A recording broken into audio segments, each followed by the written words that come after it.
The Bush grow back. There is a new threat looming. Cabal, blow it up in CDL roster changes. Have Challengers Rostermania already in a tizzy. Welcome, everybody, to This Week in Challengers.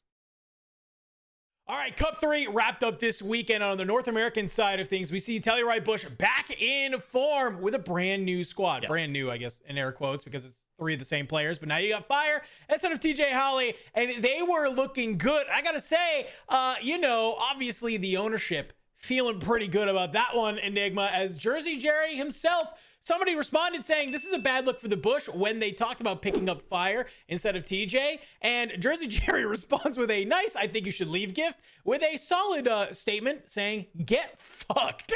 I think that this is a great way to maybe represent your organization, but also show the boys you got their back. Yeah, 100%. Like, we've kind of fallen in love with Jersey Jerry, right? Like, it's a case of this guy incredibly passionate. Obviously, the whole production over there are amazing. Many eyes on challengers, which is a wonderful thing to see. But if I was part of that team and my leader, my captain, my chief, my dog is coming out and backing me like that on the timeline, especially Fire as well. This guy has been through the fire. That guy has been choke slammed, whiplash, left, right, and bloody center since he had his opportunity in the league. I remember he was on the rise, this shooting star that couldn't be stopped. Joins a Paris Legion team that had not a chance in hell of doing anything. He's put in a lose-lose situation, bounces back out, ends up with an awful reputation. And he's kind of at a point of like, what more does he have to do to prove that maybe he deserves another shot? And so I'm really glad that for him that he's got someone like this to stand behind him and go, actually, no, my boy's good. You worry about yourselves. And not only that, a very personal one for Lou as well. It feels because, again, it's just kind of reminding everybody who he is and that he needs to put a bit more respect on his name. There's these talks of all these other players. We so often pass over him, and he's rightfully come out in this tournament and shown that yet again he needs to be remembered and considered. Well, I even made a tweet about it, right? Saying, wanted to win that so badly because of the constant disrespect from ex-pros in challengers, acting like they're any better than me. No one could go through what I have the last couple of years and still compete like I do. Thanks for the love, though. Have a good night. And I think this is a great sentiment for Fire to have exactly like that, because I think there is an air of ex-pros who kind of come down into challengers who think, oh, we've heard the same sentiments on podcasts and shows where it's like, oh man, it's just challengers. Like, I can run challengers, whatever. And it's like, dude, it's not that easy. Like, just because you got like dropped from the CDL doesn't automatically mean that you are better than every single player in challengers, right? Is there a skill gap? Sure, but it definitely doesn't mean that you get to kind of have this sort of ego about you. So I love that Fire is kind of trying to use that as his get back, being able to come on in here, right? We had some questions around Telluride Bush, right? They come out swinging in Cup number 1, Cup number 2. We're like, what even happens to this squad? They make this roster change, so they only have about 4, maybe 5 days of scrims to go off of. And so it's great to see Fire. He slots into that system, and they come out firing on all cylinders here in Cup number 3 and able to take the win. I think that's really good. I think that kind of goes to showcase that the system this team has set up is working. And I think, we do a lot about talking about systems as casters and as analysts when it comes to these teams. And it's something that we kind of always try and keep at the top of our line. So the fact that they're able to make that type of roster change happen and still have that form showcases that whatever Donnie Temp is doing in the back in practice and scrims has to be working at some level. Yeah, 100%. I love that you're talking about this, because I think this is one of the things that so many people in esports are, I'm not sure if willfully ignorant or just unexperienced with, but the locker room is very important. The environment you're in, the way you all feel with each other. Like, if I'm sitting there and I'm Lou and I'm coming in, I'm a little bit, I've got this opportunity to prove myself with one of the best teams. They had a great Cup 1, dominated, stumbled in Cup 2. Was that because we're playing too much Arc Raiders? We'll never know. But then it's a situation of like, but if I get this wrong, this could be really tough. If you've got Temp in there, like he's got all the vibes. You've got Jersey Jerry standing there with, making a stand to everybody, kind of like, we're good, don't worry, my boys got this. And your teammates are all frying and flying. Then you're gonna perform better. You just are, than if you're in this toxic situation that can sometimes happen with NA Challenger teams, which everyone's playing for themselves a little bit because you kind of have to. But if you're trying to figure out your own game in that's a very difficult place to be. So, no, really glad for Lou. I'm really glad for the Bush Gaming organization as well. They've done so much for our scene already, hoping that they continue to have great success along the way.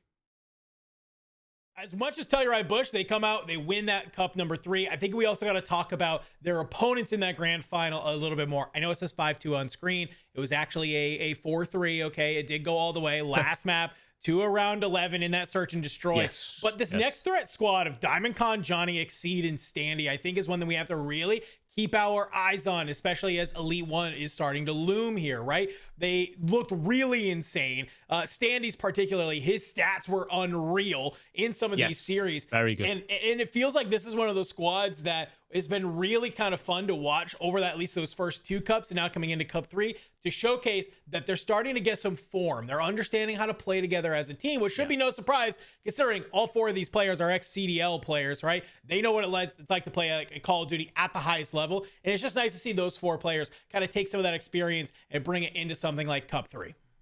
100%. I think that what this cup does for this group of players, as well as the back staff, is 2 things. One, they're coached by Marky B. So this is a proof that you can grow, that he's having an impact, that he's helping coaching staff. In my opinion, they get underestimated quite a bit. I think that you see what 100%. Major Maniac's doing with Huntsman and how their S&Ds come along and stuff like that. And you think, okay, that's an instant change. Again, you're seeing that growth from Next Threat here. So a lot of plaudits over to Marky for the work he's doing. Also, you slotted Exceed in partway through the season, so you've had to figure all that out kind of situation. But for me, these are 4 players that all have like bounced out of the league or been in this kind of situation where they've had dirt thrown on their name. And honestly, I don't know if many more than Standy. Like, for some reason, people were on his ass. And this guy, when he's playing at his best, he is unstoppable. I remember Cold War Standy. That guy was a freak. And it's a case of like, he's for some reason had all this like just kind of dirt thrown on his name, a lot of stuff kind of sent his way.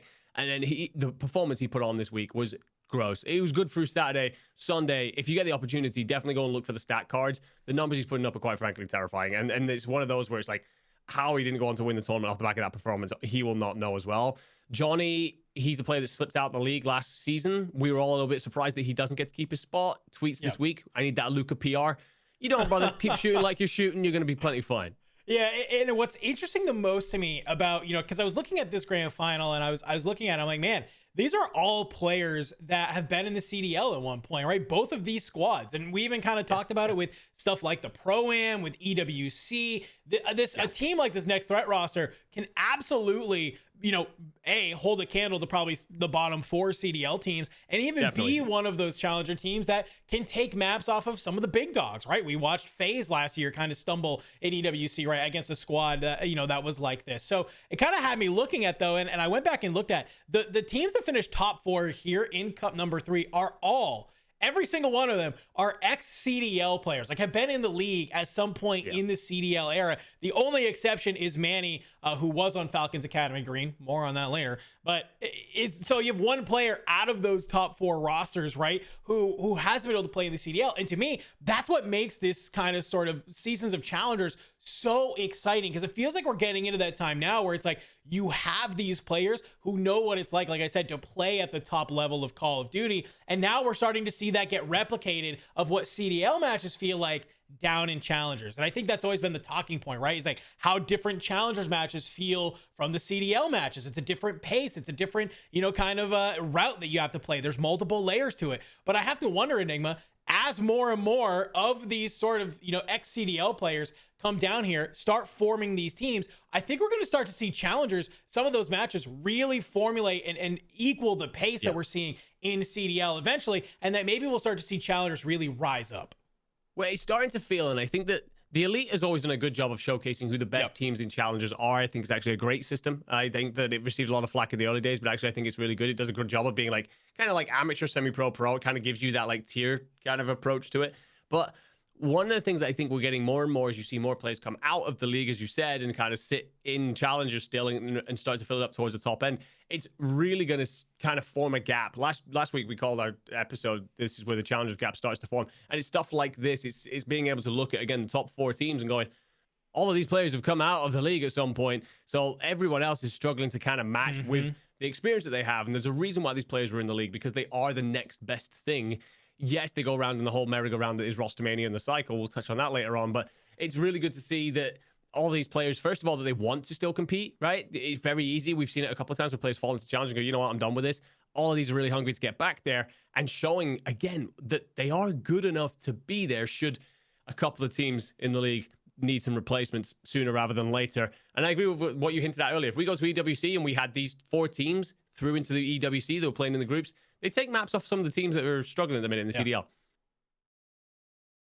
And on Enigma's side of the pond, EMEA also go to a Game 7 Round 11 between the French Clutch Rain and also Project 7. Now, this was a nice little sort of grand final to watch, not only just from the maps themselves, also pretty certain it was a reverse sweep from Project 7, which is some revenge, Enigma, because obviously these were the two teams that played in winners finals. Project 7, they get dropped on down after a 3-0 from Clutch Rain. They get back to the grand finals. You know, it's looking like it's about to be another just full sweep, but they claw it back from the jaws of defeat and able to not only push it all the way, but take the win. Yeah, for sure. I mean, these two right now forming their own little club at the top of EMEA. It feels, not to count out Rock Esports, not to be disrespectful, because of course they won Cup 2, but it feels like Rock Esports, they have a high floor that can match these two, high ceiling, sorry, that can match these two, but a lower floor than these two. I think that consistency-wise, these two are our top dogs, and every time they seem to match up against each other, it's a bit of a banger. Apart from that winners finals where it was a 3-0, I think, I don't know, Clutch Rain just absolutely smoke showed them somehow through that. Project 7 just came out the blocks a little bit slow. I think never really recovered from there, but I will give huge credits to Mythics, I think, for this weekend. He's been a player that's kind of been sat around the will he get the opportunity, won't he get the opportunity level for a bit. Continued to show up in grand finals, losers finals, etc. is going to put your name right to the top of the list for many a team that are scouting. It's always weird for EMEA teams, especially European teams, has been historically. Getting an opportunity to jump into the league is hard to come by. So you got to keep up this level of performance, not only for a long time through the year, talking the elites, talking the cups, but also at lands. You've just got to find that level of performance there too. Otherwise, your achievements can be disregarded a little bit, but all 8 of these players right now really putting on, looking great. And I think out of all of them, the person that I'm most impressed by, I got to go with Melko. I think that the other 7, I'm not surprised that they're here. Melko, relatively new to be thrown into this, doesn't look out of place. No, and I think that's a thing to shout out. And I love the way the pit put it. I want to go ahead and showcase this, where it's basically kind of showcasing that we have a little bit of a rivalry that's starting to kind of get showcased here in EMEA, where it's both teams have won a cup off of each other via map 7, with a nice little quote from our good friend Harry saying, you're gonna hate me for doing this, but saying, not breaking down like that, are we? Being able to come on out, nice little reverse sweep coming on through. Hey, I just watched a lot of Harry Potter, man. It couldn't have been that bad. Just roll with me here for a hot sec, okay? But you should have left that out. If you'd have not mentioned that, I'd have thought it was just a terrible accent. The fact that you've had an opportunity to figure that accent out is just shambolic. There's a lot of accents in Harry Potter, okay? It's really a big melting pot. Just like EMEA Challengers. That's the point that we're trying to make here, okay? Obviously, we're starting to see this French squad is coming out on top. Like you mentioned, it's a nice little club between them and obviously this Project 7 roster. I'm really excited to see, you know, who else can join that club. But even then, we've always kind of known that EMEA is just a little bit of like a one notch behind North America when it comes to just sort of the width of talent, right? That's there. And so that's what really we're keeping our eyes on when it comes to EMEA. It feels like this season is who can now start to join this upper echelon of players and of teams to have this sort of rivalry that's there. So that way it's not just, I mean, I don't want it to be just Clutch Rain and Project 7 all the way, you know, always in grand finals. Definitely need some other people up there. Yeah, this is kind of where, and I know it's controversial, so I'm not trying to wade into that too much, but this is where it's kind of a good thing that Middle East kind of got thrown in there as well, because I'm looking at this right now and I'm kind of like, the problem we have is a lot of European players, when they've been bombed out the league, they have either left or moved over to North America. We are lacking quite a bit on that depth side of things.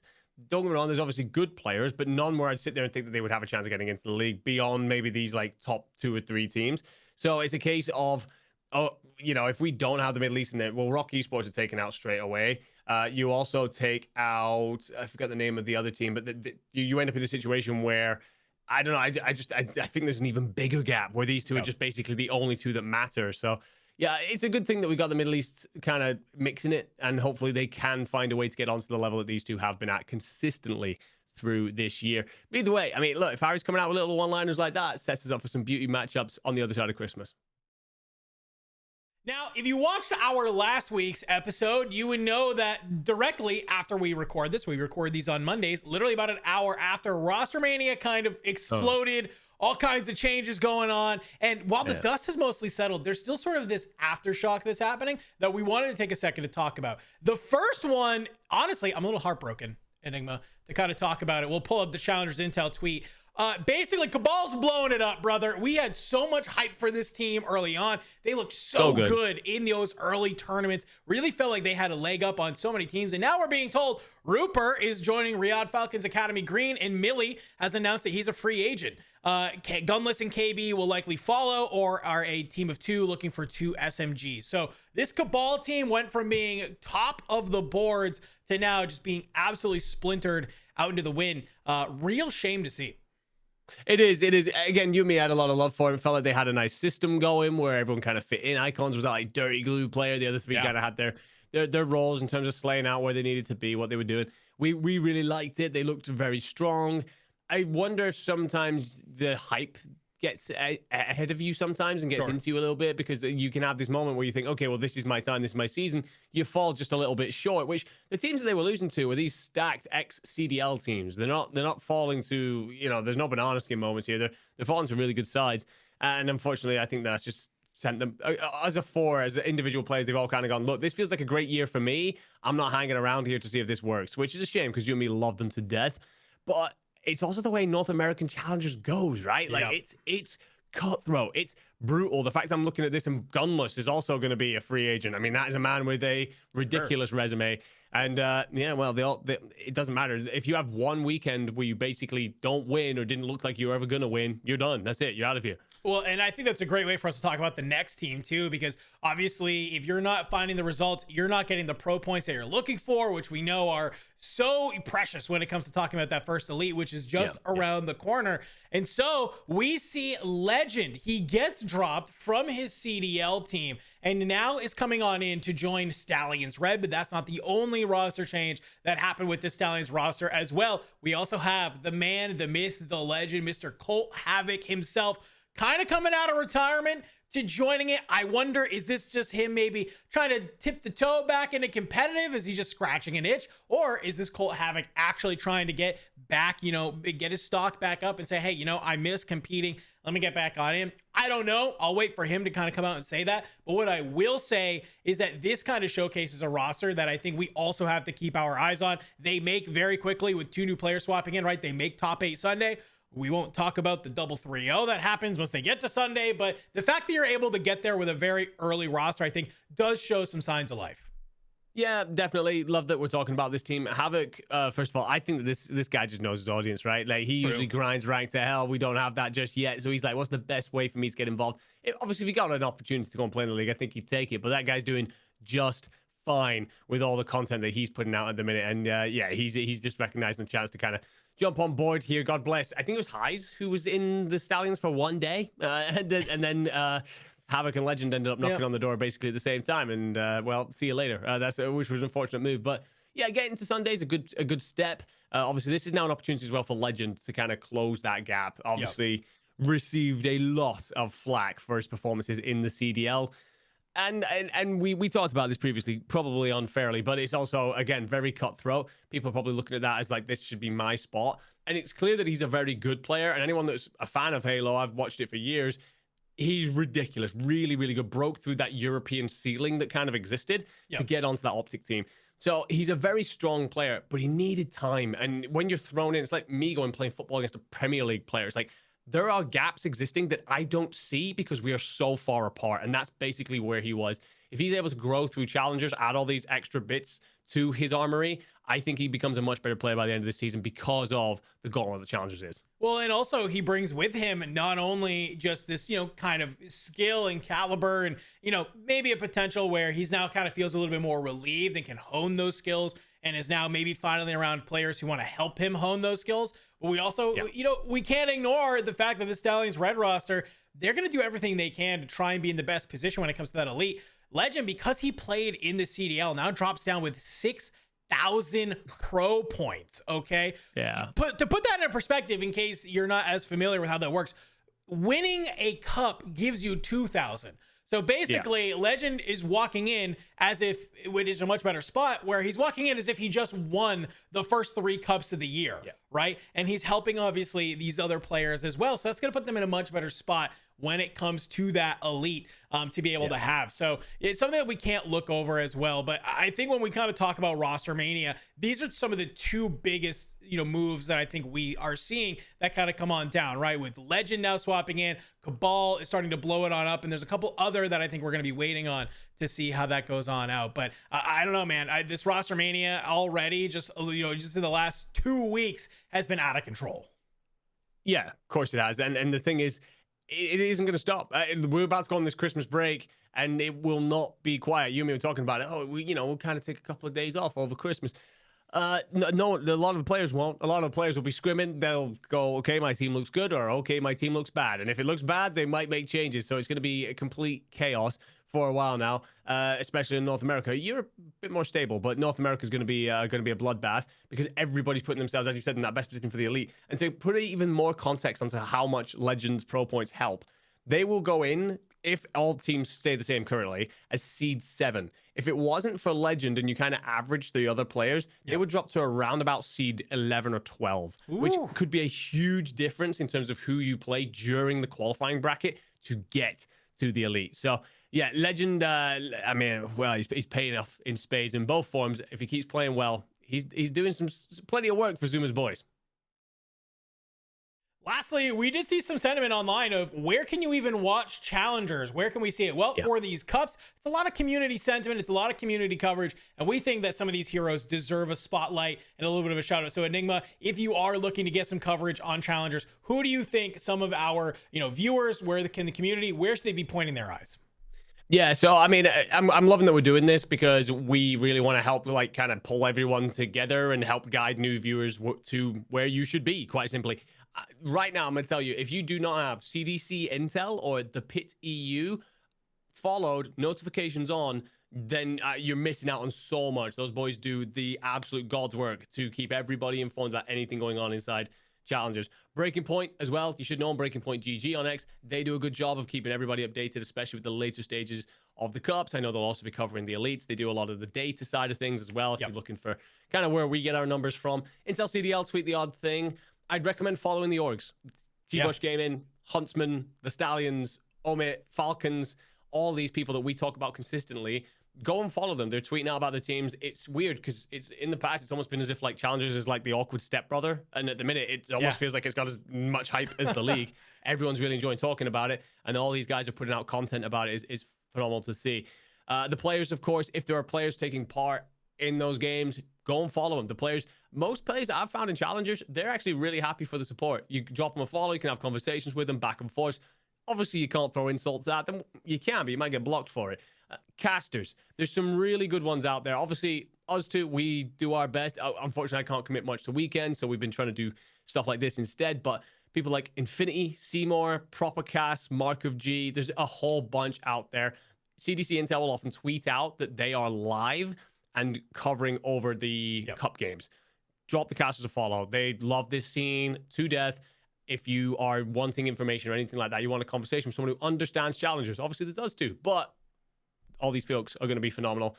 And then there's a lot of streams that are also watch partying Challengers in the minute. The Flank, which is Zuma's formal, he likes to watch over the Huntsman. A bunch of folks who are doing bits and pieces, people like Bansec, CDL player, all of these folks would be the list to get you going, and from there you can just follow the path. But all heroes who've been doing an amazing job keeping us up to date with the cup so far. That's been this week in Challengers, though, so hopefully you got everything you needed about Cup 3, some of the Rostermania that's going on, and how you can stay plugged in for Challengers in the future. Now, obviously, we are going on Christmas break, so I just wanted to wish everybody a nice little happy holidays, happy New Year if we don't see you until then, but make sure you're being safe. Because I know once we are on the other side of the new year, guess what? Challengers just gets even more hectic, even more crazier, more games, more opportunity to see who's really showcasing out. Who knows what happens over this Christmas break with some of the CDL teams as well. Might see some roster changes as well. And you know that we will be right here covering every bit of it. So you haven't, make sure you subscribe, drop us a comment on what you are most looking forward to from some of these teams in the coming new year. With that being said, I'm Dandro, that's Enigma. This has been This Week in Challengers.